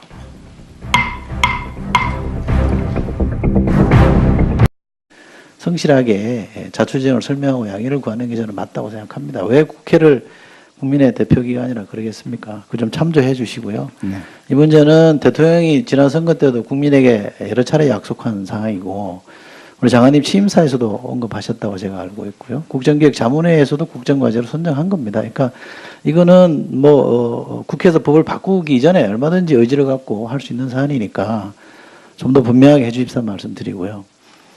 국회를 존중하는 게 국민 눈치 보는 거다라고 제가 말씀드렸는데, 다른 한편으로 보면 국회도 이제 권력기관이잖아요. 그죠? 제가 행정부에 계신 분들 만나보면 많은 권력이 국회로 가 있다 이런 얘기들을 많이 합니다. 저도 의견 동의합니다. 근데 국회도 권력기관이기 때문에 자칫 잘못하면 압력을 넣을 수 있죠. 특히 수사와 관련해서 압력을 넣을 수 있습니다. 지금도 그런 현상들이 저는 벌어지고 있다고 보고요. 국회 눈치 봐서 알아서 검찰이 안 하고 있는 것도 있는 것 같고요. 그런데 국회를 존중하라는 얘기는 국회의원 개개인의 민원을 존중하라는 얘기가 아닙니다. 상임이나 공개 발언을 통해서 정책 제안을 하거나 감시와 견제하는 역할을 하는 것에 대해서 존중해달라는 얘기입니다. 오해 없으시면 좋겠고요. 제가 알기로 검사 인사권은 장관님에게 있으신 거죠? 네. 예. 근데 이 법무부에 여기 검찰국장님도 나와 계십니다만 검찰국장만큼은 지금 검사 출신으로 한다, 검사로 보한다 이런 내용이 들어있다고 그래요. 이게 인사권이 장관에게 있다고 하면 검찰로부터 좀 자유롭게 뭔가 해보라는 거라고 저는 취지를 이해하는데 검사 출신이 그 인사를 보좌하는 자리에 와 있으면 그거 침해하는 거 아닙니까? 제가 좀 뭘 잘못 이해하고 있습니까? 인사 지금 전국에 지금 검사가 한 2,100여 명 아마 정도 될 겁니다. 그런데 그 아시겠지만 인사라는 것은 그 어떤 축적된 과거 기록이라든가 또 그 기록의 관리라든가 아니면은 그 검찰 그 인사의 어떤 그 뭐랄까요 연역부터 시작해서 그 어떤 그 여러 가지 그 파악하고 알고 있어야 될 게 많은데 그걸 검사인 검찰국장이 하는 경우와 검사가 아닌 외부인이 하는 경우에 있어서 장단점이 분명히 있을 겁니다. 그런데 그 문제는 검사가 인사를 했을 때 검찰 인사가 왜곡되는 게 아니냐 하는 부분에 있어서는 그럴 가능성이 전혀 뭐 배제될 수는 없겠습니다만은 비검사로 했을 때 어떤 혼란이라든가 아니면은 그것이 과연 공정한 인사라고 볼 수 있겠느냐 하는 데 대한 문제제기도 또 있을 겁니다. 네, 제가 마무리를 해서 네. 죄송합니다. 제가 어떤 비검사로 해라라고 단정적으로 말씀드리는 건 아닙니다. 근데 법무부 장관에게 검사 인사권을 준 것과 검찰국장에 검사 출신을 보임하는 것 간에 상충되는 건 없느냐? 이 정신적으로 보면 처음에 법 취지를 보면 저는 최소한 미스매치일 수는 있겠다. 그러면 그 점을 어떻게 보완할 건지에 대한 고민을 좀 해주시고 좀 더 파격적으로 비검사로 하는 방안도 검토는 저는 해봐야 되겠다. 검찰국장 계신 데서 말씀드리니까 좀 그러네요. 검토는 저 해집사 말씀을 좀 제가 부탁드리고 싶습니다. 이상입니다. 네. 예, 이철희 의원님 수고하셨습니다. 다음은 정의당 대표이신 정교한 노회찬 의원님 질의하시겠습니다. 네, 노회찬입니다. 먼저 이 국회 운영과 관련해서 한 말씀을 안 드릴 수가 없습니다. 제가 그 법사위원이고 또 사개특위위원입니다. 여기 와 계시는 존경하는 우리 정성호 위원장님, 박범계 의원님, 백혜련 의원님, 조홍천 의원님 모두 법사위원이면서 사개특위위원인데 지금 법사위가 소집되어 있습니다. 애초에 10시에 이 사개특위가 시작될 때 급한 일이 있기 때문에 회의를 미뤄달라고 얘기하면서 받아들이지 않자 자유한국당 간사가 뛰쳐나갔습니다. 근데 같은 시각 10시에는 또 자유한국당 바쁘다는 어디 볼 일이 있다는 그 당에서 원내대표를 맡고 있는 김성태 운영위원장이 운영위원회를 소집해가지고 또 청와대 비서실장 불러낸다고 또 난리를 치다가 파행으로 끝났습니다. 10시에 그 법사위 법안 심사 소위가 열렸는데 자유한국당 의원들만 전원 불참해가지고 그 회의가 그냥 무산됐습니다.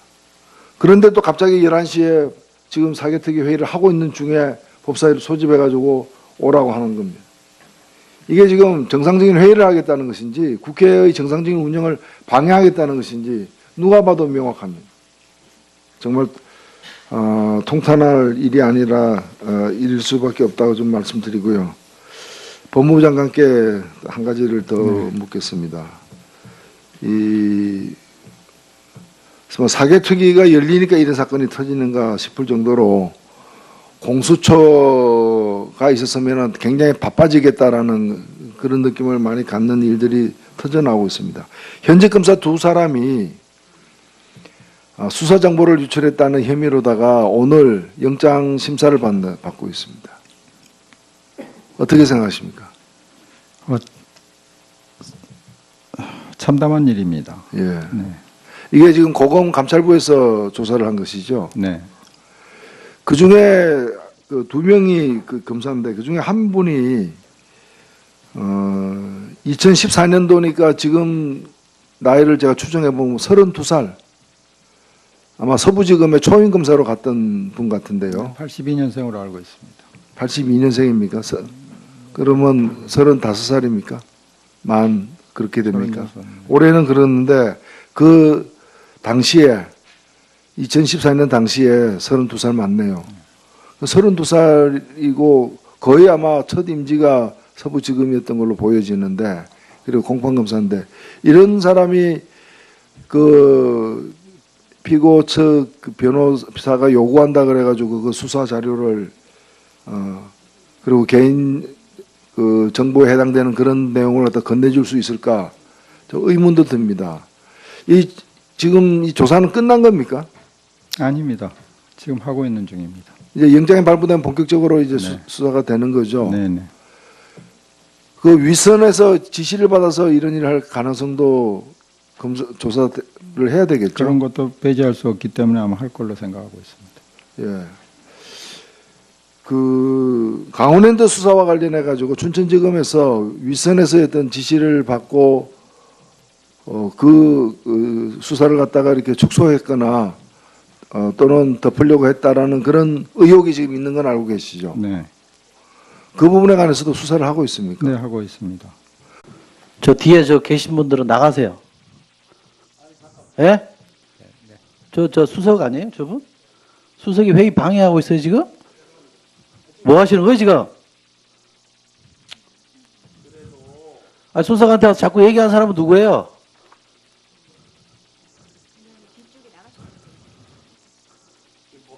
아, 회의를 왜 이렇게 진행? 아, 지금 내가 얘기를 할 테니까. 네. 수석님 자리 지키셔야 되는 거 아니에요?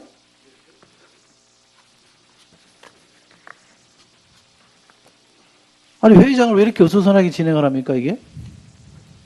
위원장님 좀 정리 좀 해주십시오. 예, 예, 네. 네. 예. 예, 박범계 의원님 수고하셨습니다. 예정된 질의를 다 마쳤습니다. 다음 보충 질의를 하도록 하겠는데 보충 질의에 들어가기 전에 위원장으로서 한 말씀만 드리도록 하겠습니다. 저도 국회의원을 오래 하진 않았습니다. 삼선하면서 한 10여 년 지금 국회의원을 하고 있고 법사위도 2번째를 하고 있고 국회에서 많은 특위 활동을 해봤습니다. 그러나 특위가 열려갖고 그 해당 특위에 관련된 그 장관이와 오셔갖고서 답변을 하고 있는 중에 여야 간 간사 합의도 없이 위원장이 일방적으로 상임위원회를 소집해갖고 특위에 참여하고 있는 장관을 오라가라 말하는 이런 행태를 제가 듣도 보도 못한 일들이 지금 국회에 벌어지고 있습니다. 지금 법사위가 야당 법사위원장 일방적인 소집에 의해서 좀 진행되고 있습니다. 좀 수석이 그러다 보니까 왔다 갔다 해갖고 좀 어수선하게 됐는데 수석도 가만히 계시고요. 이 오늘 열리고 있는 이 사법개혁특위는 오래전에 여야 간의 합의에 의해서 개최된 겁니다. 법사위원장도 잘 알고 있고 오늘 특위에 장관이 참석해서 의원님들의 질의에 답변할 예정이고 또 그 답변이 진행되고 있다는 걸 알고 있습니다. 그럼에도 불구하고 특위가 10시에 시작했는데 11시에 법사위를 갖다 일방적으로 소집해갖고 장관을 오라가라. 이게 있을 수나 있는 일이겠습니까? 특위원장으로서 매우 유감스럽다는 말씀을 드리고 장관께서는 그 자리에 앉으셔갖고 계속 답변 응해 주시고요.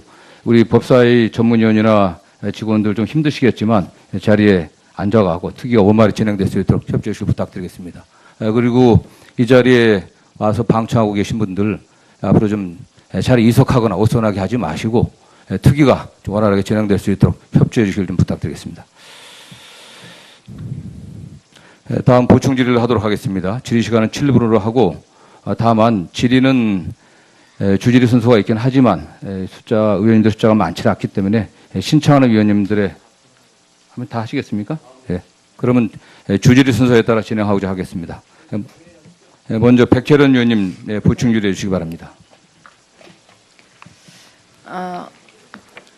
어제 그 서울고검 감찰부가 최인호 변호사를 수사 담당했던 세모검사, 추모검사, 공무상 비밀 누설죄 혐의 등으로 긴급 체포했습니다. 그런데 이제 최 검사는 지난 2016년 서울 남부지검 근무 당시 주가 조작 사건에 연루된 최 변호사 조사했었고, 추 검사는 2015년 서울 서부지검 근무 당시 최 변호사의 횡령 혐의 수사를 맡았던 검사입니다. 이제 수사 기록 일부를 최 변호사 측에 넘겨준 혐의를 받고 있는데요. 여기서 추 검사가 당시 초임 검사였다고 언론 보도에 났는데 맞는 것 같습니다. 그러면 이 사건을 제가 왜 묻느냐면 검찰 개혁과 직결될 수 있는 사건이기 때문에 질의를 드리는 겁니다. 초임 검사가 저도 검사 출신이지만 초임 검사가 윗선의 지시나 압력이 없이 수사 기록을 변호사에게 유출한다는 것은 생각하기 어려운 일입니다. 분명히 이 사건 지금 수사단이 하고 있기 때문에 더 수사가 이루어질 것이라고 생각하지만 초임 검사의 뒤에 다른 선배 검사나 부장 검사나 이선이 있을 가능성이 매우 크다고 생각합니다. 그래서 철저한 수사가 필요하고 이선에 대한 더 수사가 필요하다고 생각하는데 장관님은 어떻게 생각하십니까? 네, 그 추검사하고 최검사 관련해서는 현재 수사가 진행 중이기 때문에 뭐라고 제가 말씀드리기는 어려운데 지금 말씀하신 부분을 포함해서 아마 수사가 진행될 걸로 그렇게 생각하고 있습니다. 지금 전현직 고위검찰 전직 장관까지도 관련되어 있다 이런 의혹이 있습니다. 그래서 한치의 흐트러짐도 없이 이 사건을 수사를 해야 될 것이다 이렇게 생각을 하고요. 저는 검찰이 그래도 늦게나마 이 수사를 하는 것은 참 잘하고 있다고 생각합니다. 그동안의 어떤 검찰의 갈래를 봤을 때 이런 사건이 적발됐어도 그동안의 검찰의 무난한 분위기로 봤다면 과연 이 검사를 긴급 체포를 하고 구속영장까지 칠 생각을 했을까? 저는 아니라고 봅니다.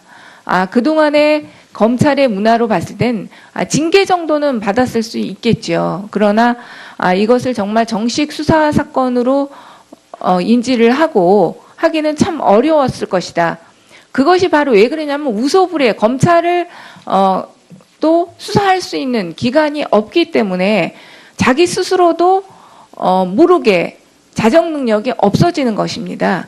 그렇기 때문에 저는 공수처의 설치가 굉장히 검찰에도 오히려 득이 될 것이다 이렇게 봅니다.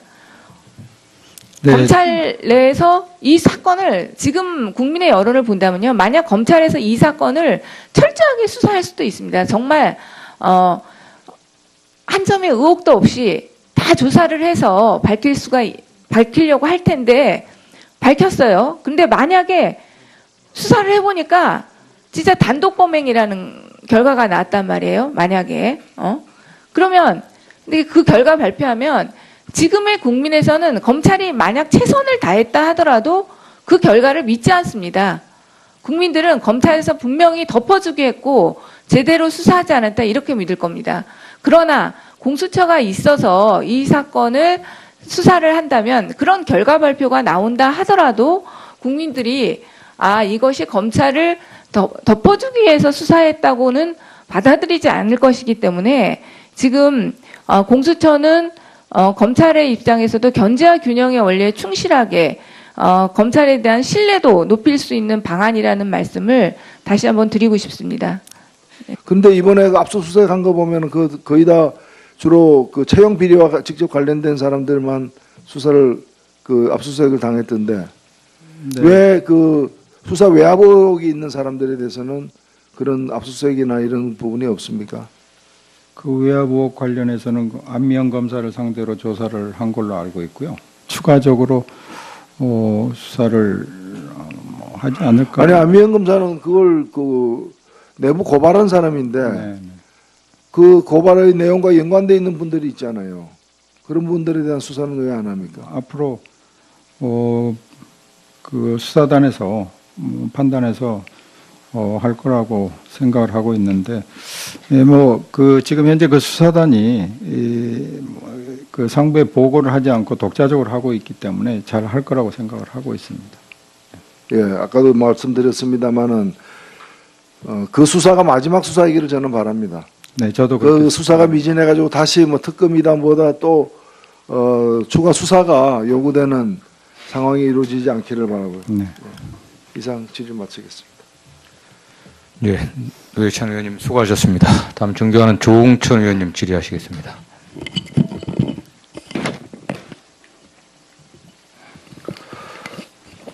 아까 여러 동료 의원님들 질의 중에 강원랜드 수사 외압과 관련해서 김수남 전 총장의 현재 형사소송법적 지위 권성동 법사위원장의 지위 등에 대해 가지고 답변하시는 모습을 보니까 아직도 두려워하고 있거나 감싸려고 하고 있거나 성역을 두고 있는 것 아닌가 하는 의구심이 자꾸 들어요. 요번에까지 그런 식으로 하시면 아마 검찰은 괴멸적 사태를 맞이할 것 같은데 어떻게 자꾸 그렇게 감싸려고 하시는 것 같은 그런 뉘앙스가 느껴져서 그거 아니죠? 저는 절대 그 사건에 대해서 감싸려고 하는 생각도 없고요. 감싸서도 안 된다고 보고 이게 지금 사실상 세 번째 수사인데 이번 수사를 통해서도 명백하게 모든 게 밝혀지지 않는다면 법무검찰은 이제 더 이상 네. 물러설 땅이 단 한 뼘도 없습니다. 네, 네. 이제 백척간도 끝에 서 있어요. 예? 그동안에 얼마나 열심히 일하고 정말 나름대로는 소신을 느끼고 보람을 느끼고 살았는데 왜 이렇게 됐습니까? 저는 아까 그 문제를 그 내부 비리에 대한 자정 기능이 없다라는 걸 이제 쭉 말씀을 드렸고요. 나머지 두 개가 더 있습니다. 하나는 이제 그 무소불위의 뭐 고난 이게 오히려 국민들을 다치게 하는 거 아니냐. 근데 이게 왜 그렇게 되느냐. 결국은 그 원인은 검찰의 정치적 독립, 특히 그 인사권, 모든 공무원들은 인사에 목매달고 사는 거 아니겠습니까, 장관님? 그렇습니다. 그리고 검찰 조직은 B급은 살아남을 수 없는 A급만을 위한 조직이에요. 그래서 수십 년간 글러왔기 때문에 누구나 다 A급이 되고 싶어하고 지금까지는 상급자 말 잘 듣고 정치 권력에 굴종하고 그 뜻을 알아서 헤아리는 검사들이 A급이 되어 왔던 겁니다. 그래서 이명박, 박근혜 9년 동안 장관 총장들이 검찰을 엄청나게 망쳐먹어가지고 이제 다 털렸다. 저는 그렇게 보는 겁니다. 지금 검사 인사권에 대해서 장관이 제청하시고 대통령이 임명을 하십니다. 근데 언제까지 장관의 선의, 대통령의 선의에 기대서 그렇게 공정한 인사가 될 것인가. 또 회귀해가지고 권위적인 정부가 들어오고 검찰을 도구로 사용하고자 하는 생각이 있는 대통령이 들어올 경우에는 또 옛날로 돌아갈 거 아니겠습니까? 그렇기 때문에 이 모든 문제의 근본에는 검찰의 정치적 독립, 인사권 독립이 사실은 내재되어 있는데 우리는 그거는 내서 얘기하지 않고 검경수사권 조정과 공수처 설치만 얘기를 하고 있는 것이 사실 좀 답답합니다. 어저께인가요? 전국 법관 대표회의 이게 뭐 상소화됐다는 보도를 언뜻 봤어요. 뭐 자세하게 읽지는 못했습니다. 그 취지는 대법원장의 사법행정 독점을 견제하기 위한 것이다. 행정부보다 훨씬 더 독립적인 인사가 가능한 사법부조차도 거기는 뭐 대통령의 영향력이 행정부보다는 뭐 100분의 1도 안 미치겠지요. 모르겠습니다. 이번에 그 블랙리스트 조사 결과 어떻게 나올지 모르겠으나 어쨌든 그렇게 생각이 되는데 거기조차도 제왕적 대법원장의 전횡에서 벗어나고자 전국 법관 대표 회의를 상설하겠다라고 어저께 보도가 나왔습니다. 저는 이게 상당히 시사점이 크다고 봅니다. 장관님, 프랑스 검찰제도 뭐 잘 아실 겁니다. 그냥 간략하게 말씀드리면 최고사법평의회라는 곳이 있죠. 거기서 사법관 7명, 비사법관 8명, 15명이 해가지고 사법관 7명 중에는 고검장, 검사장, 부장검사, 평검사 각 직급별 대표자 1명씩이 선거로 선출돼가지고 그 최고사법평의회를 구성합니다. 물론 집행력은 없으나 공고적 권한밖에는 없지만은 모든 검사의 인사 관련 서류를 갖다 조사를 할 수가 있고 매년 연례 보고서를 통해 가지고 인사에 대한 논의 사항을 전부 공개합니다. 그렇기 때문에 프랑스에서는 자의적인 검찰 인사가 불가능하다라고 합니다. 또한 승진심사위원회라는 것도 있습니다. 20명으로 구성되는데 각 직급별 대표인 검사들이 역시 또 참여를 한답니다. 제가 이걸 뭐 당장에 도입하자고 하는 것은 아닙니다. 그렇지만은 자연인인 장관과 대통령의 선의에 기대서 인사가 공정하게 언제까지 이루어질 것인가, 정치 권력으로부터 과연 독립을 이뤄낼 수 있을 것인가, 그거는 정말 불안하기 짝이 없는 노릇이기 때문에 우리 법무검찰도 권력으로부터 부당한 외압에 의한 인사 왜곡을 최소화할 수 있는 방안을 이번 기회에 한번 진지하게 고민할 필요가 있지 않은가 여쭙습니다. 말씀하신 대로 저도 인간의 선의에 기대한 지금 말씀하신 대로 사실 법관에 대한 회피 제도가 있듯이 검찰에도 검찰에게 부담을 줄 수 있거나 독립성, 공정성에 의심을 살 수 있는 그런 사건은 아예 처음부터 맞지 않는 것이 우리나라 검찰의 그 신뢰를 높이기 위해서 필요하다고 보고요. 지금 이런 사건들이 모두가 다 하나같이 공수처 설치 필요성을 정말 역설해주고 있는 그런 사건들입니다, 이게. 그래서 저도 반드시 국회에서 공수처 통과되도록 좀 해줬으면 하는 생각입니다. 네.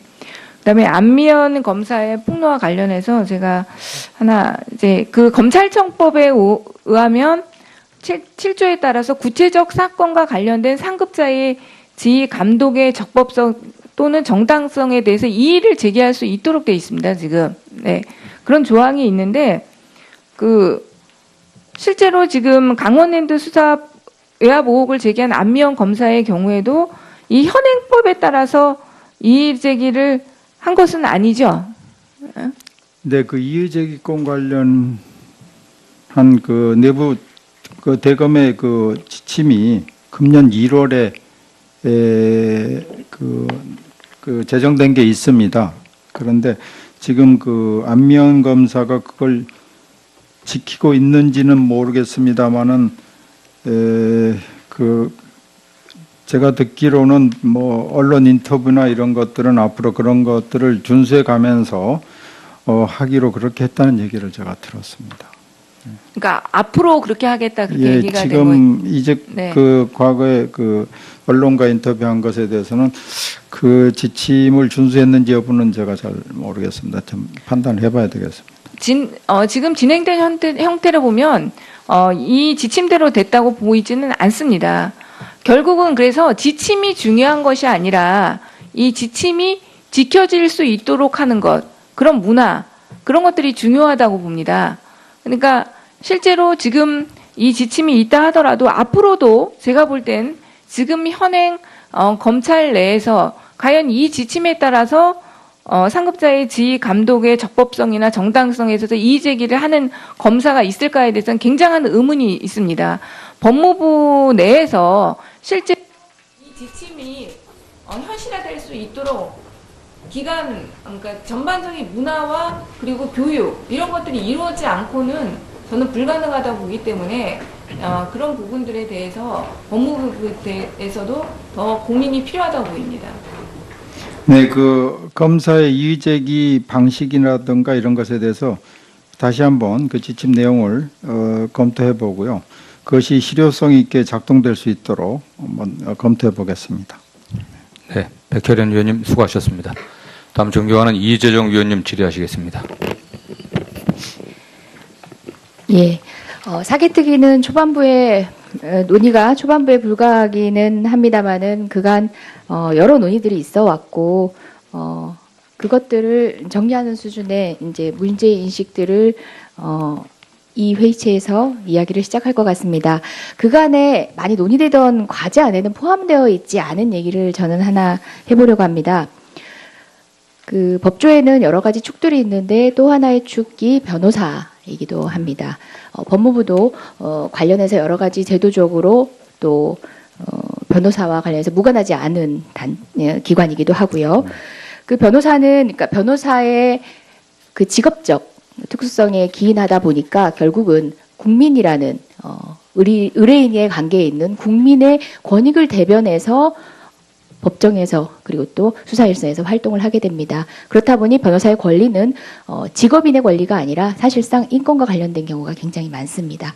제가 얘기하려는 부분은 바로 법무부의 변호사 징계위원회 징계제도와 관련한 이야기를 하고 싶습니다. 지금 현재 이제 변호사 징계제도가 어떤 프로세스에 의해서 어떤 절차에 의해서 진행되는지는 장관님께서도 알고 계실 것 같습니다. 당초에는 법무부가 정권을 가지고 있었는데 90년대 개정 이후로는 변호사 협회에서 관련된 내용을 처리를 하되, 그러니까 이 신청에 대해서는 법무부에서 징계위원회를 마련을 해서 심사를 할 수 있습니다. 그런데 제가 지금 얘기하려는 사례에서 법무부의 당해 제도 운영의 면도 그렇고 또 그 운영의 사례를 통해서 이 제도 자체에 대한 기본적인 문제인식도 저는 갖게 됐습니다. 장경욱 변호사, 김인숙 변호사가 서울지방변호사의 소속 변호사입니다. 국가보안법 사건 등의 피의자에게 진술을 거부 또는 혐의를 부인하도록 요구했다고 하면서 검찰이 중앙지검에서 변협에 대해서 징계 신청을 합니다. 그 대한변협에서는 정당한 변론권 행사로 받고 기각을 했습니다. 검찰은 다시 이의 신청을 했지만 이마저 기각을 당하고 나자 법무부에 이의 신청을 하기에 이릅니다. 또 다른 사례도 있습니다. 과거사 의문사 진상규명위원회 상임위원으로 재직했다가 고 장준하 사건을 취급한 변호사가 민형사 사건을 소송 수임했다라고 해서 징계를 신청했지만 대한변협은 형식상 변호사 선임계를 제출한 것일 뿐 소송 수행을 하거나 수임료를 취득한 사실이 없다라고 하여 징계 신청 자체를 기각하기도 했습니다. 이 두 건의 사례가 이의 신청을 통해서 법무부에 계류가 된 상태에서 2018년 2월 2일 이제 얼마 전입니다. 징계위원회 개최가 통보되고 이제 출석 요청된 것 같습니다. 그리고 그 이후에 심의 의결이 되었는데요. 김희수 변호사, 그러니까 아까 얘기했던 의무사 진상규명위원회 건에 대해서는 견책, 그리고 또 김인숙, 장경욱 변호사에 대해서는 기각의 심의 의결이 있습니다. 자, 이 과정에서는 조금 구체적인 얘기긴 합니다만은 짧게 줄여서 제가 언급하겠습니다. 절차적으로 위법하기도 합니다. 징계 개시 청구권자는 대한변협 회장이고 불개시 결정에 대해서는 검찰이나 검찰의 불복 권한은 규정이 없습니다. 그런데 그에 대한 판단 없이 징계 개시 결정을 해서 법무부가 심의 의결을 한 것도 문제이기도 합니다. 또 실체적으로도 위법합니다. 징계 사유가 아니라는 이유로 법무부에서 결정을 한 것인데 실체적 징계 사유 없음에도 불구하고 이의 신청을 받아들여서 심사를 한 법무부는 논란의 여지가 있습니다. 여기까지는 이제 개별 사안에 대한 문제점 인식인데요. 저는 이 사안이 당시에 어떤 배경에서 빚어진 건지 먼저 말씀드리고 싶습니다. 고 김영환 청와대 민족수석 비서관의 소위 비망록이라고 불리우던 수첩에 의하면 당시 징계 절차가 계속되고 있던 시기인데요. 2014년 9월 11일 장경욱 변 철저 고발건 조사 변호사 자격증지 법무부 징계라는 얘기가 적혀져 있습니다. 민변 변호사 징계 추진 현황 보고 뭐 이런 메모도 있습니다. 굉장히 악의적으로 활용이 됐던 사건입니다. 공안 사건의 변호인을 징계 제도를 악용하여 겁박한 것에 다름 아닌 것입니다. 징계 제도 자체의 문제점에 대해서 뭐 아직도 이제 명확하게 문제 인식을 가지고 있지 못한 것처럼 보입니다. 하지만 만약에 운용의례가 이 정도까지 이르지 않았다면은 굳이 지적할 필요도 없었을지도 모릅니다. 근데 다시 한번 되짚어 봤더니 징계 제도에 대해서도 한번 이제 고민을 해볼 필요가 있다는 생각이 들었습니다. 90년대 이전에는 법무부가 독점하던 체계였습니다. 변호사법이 49년 제정될 당시부터 법무부 장관이 위원장 되고 그래서 징계위원회는 독점적으로 귀속이 됐었습니다. 그러다 93년도입니다. 변호사 단체 자율성 강화를 명시적으로 하고 결국은 일부 징계권을 변협 징계위원장에게 이관합니다. 그로부터 2년 뒤에는 전면적으로 변호사단체의 자율성을 인정하고 모두 이관을 한 이후에 이의 신청 사건만 법무부가 심의를 합니다. 그리고 판사, 검사, 법학교수, 민간인도 위원으로 위촉하도록 해서 변협 징계위원회 단계에서부터 공정성을 담보하기 때문에 사실상 이의 신청권을 가진 법무부가 이의 신청을 할 수 있는 권한을 가진 법무부가 굳이 이의 신청에 이르는 사건을 이렇게 심사하는 경우들이 존재하지 않았습니다. 이번에 이르기 전까지는요. 2000년대 역시도 한 번 개정이 있었는데요. 국민에게도 참여의 기회를 넓혔었습니다. 의뢰인이 신청을 할 수 있도록, 징계 신청을 할 수 있도록 했습니다. 근데 일명 계약으로 보여지는 지점들이 바로 이때 등장합니다. 지방검찰청 검사장에게 징계 개시 신청권을 부여를 했습니다. 그리고 결국은 징계 개시 신청을 한 검사장이 이 건처럼 이의 신청을 하게 돼서 법무부에 심사를 계류할 수 있도록 했습니다. 물론 그 어떤 특정 집단을 편견을 가지고 반드시 뭐 악의적으로 징계 개시 신청을 할 거라고 단정할 수는 없습니다만은 통상의 검찰에 대한 이런 부정적인 사례들에서 저희가 미루어 보건데 사실상 이 규정이 악용될 소지가 있어 보이고 전면적으로 위반했던 90년도 당시의 개정의 취지에 미루어 본다면 다시 한번 검토해 볼 여지도 있지 않나라는 생각이 듭니다. 어떻게 생각하십니까? 네, 아까 말씀하신 그 새 변호사에 대한 부분 제가 보고를 들었고요. 그래서 이제 두 분이 무혐의고 한 분이 이제 견책으로 끝났습니다. 그런데 이게 왜 이렇게 오래 걸렸나 보니까 아마 재판 절차가 진행돼 가지고 그게 작년에 재판이 끝났더라고요.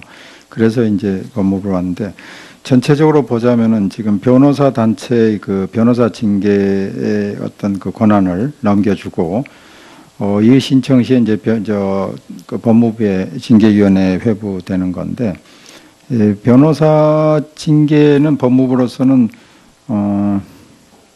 그 자율성을 존중하는 범위 내에서 행사되어야 되고요. 이렇게 지금 그 악용이 될 소지가 있거나 하는 것에 대해서는 과감히 그래서는 안 된다고 보는데 징계제도 자체를 다시 한번 검토를 해보겠습니다. 네, 악용되지 않도록 그렇게 하겠고요. 법무부가 변호사들을 어떤 뭐 정치적인 이유라든가 다른 이유로 해서 이렇게 감독하거나 그래서는 안 된다고 생각하고 있습니다. 예. 예, 이재정 위원님 수고하셨습니다. 다음은 존경하는 이철희 위원님 질의하시겠습니다. 예. 우리 검찰과 관련해서 권력의 눈치를 보면 안 된다는 얘기를 많이 하는데요. 눈치 보면 안 되죠. 근데 저는 국민의 눈치는 좀 봤으면 좋겠습니다. 우리 검찰이 국민의 눈치를 좀 보고 살면 좋겠는데요. 국민의 눈치를 보는 게 뭐냐? 저도 이러저런 고민을 많이 해봤는데 여러 가지 방법이 있을 겁니다. 사법개혁안 중에 그런 것들이 많이 반영이 돼 있을 테고요. 근데 우리 헌법 정신에 입각해서 보자면 저는 국민 눈치 보는 것 중에 하나는 법무부나 검찰이 국회를 존중하는 거라고 저는 생각합니다. 국회가 국민의 직접 선거에서 선출된 기구이기 때문에 그런 점도 있고요. 또 하나는 법무부나 검찰이 행정부 소속이기 때문에 행정부를 견제하고 감시하는 것은 입법부, 국회의 고유한 권한입니다. 이 두 가지에 비춰보더라도 국회를 존중하는 것이 국민의 눈치를 보는 하나의 방편일 거라고 저는 생각합니다. 근데 왜 이런 말씀을 드리냐면 지난해입니다. 8월 24일 날 법무부의 탈검찰화 방침을 밝혔습니다. 그때 약속한 시한이 17년 9월 말까지 외부 인력 충원 방안을 수립하고 그해 10월부터 본격적으로 추진하겠다 이렇게 밝혔어요. 근데 저는 뭐 법사위를 안 하니까 잘 몰라서 이거 어떻게 되고 있냐라고 자료 요구를 하고 물어봤더니 여기 업무 보고 있는 거 한 장짜리 달랑 던져주고 끝입니다. 답변이 뭐냐면 확정된 것이 없어 줄 수 없대. 국방부보다 더합니다. 제가 국방부 할 때 자료 가지고 많이 싸우는 편인데 이건 국방부보다 더 오만불순해요. 약속한 걸 못 지켜서 와서 충분히 설명을 해야 되는 거 아닙니까? 양해를 구해야 되는 거 아닌가요? 근데 서류 쪼가리 하나 딜링 던져주고 말겠다는 자세가 이게 검찰이 스스로를 기억하겠다는 자세로 읽힙니까? 제가 좀 과민하게 반응하는 건가요? 장관님 어떻게 보십니까? 예, 그 자료를 드릴 수 없다는 것은 저도 지금 그 보지 않아서 모르겠는데요. 드리지 못할 이유도 아까 제가 업무 보고에서도 내용을 말씀을 드렸는데요. 법무부의 이제 그 실국 본부장의 비검사 보임이라든가 지금 그건 제가 좀 들어서 알고 있고요. 예, 그리고 그러면 이제 그 과장이라든가 평검사들 탈검처라 그러니까 그것도 구체적으로 말씀드렸습니다. 원래 계획대로 추진하고 있는 게 왜 늦어지고 있는지 뭐 여러 가지 사안에 대해서 늦어지고 있다기보다도요. 그게 그 관련 직제 규정도 다 이제는 고쳤습니다. 고쳤고요. 또 한편으로 보면은 예를 들어서 어떤 그 국장을 한 사람을 외부 공모하려면은 최소한 3달은 걸립니다. 왜냐하면 법무부가 마음대로 할 수 있는 게 그렇기 때문에 자연적인 그 지체 현상이지 목표를 뭐 지연시키거나 이런 건 아닙니다. 그 지금 3달 걸린다는 것도 사정이 바뀌어서 3달이 아니라 처음에 그런 일정을 발표할 때도 3달 걸리는 거 있지 않습니까? 그러면 애초에 저희가 좀 너무 쉽게 생각했다라고 해명을 하든지 뭐가 있어야 되는 거죠. 근데 아무런 설명 없이 원래 발표했던 일정은 수년됐는데 제대로 된 설명이 없다 그러면 그거는 저희가 그 개인적으로 궁금해서 물어보는 게 아니잖아요. 이 특위 활동과 관련해서 물어보는 거면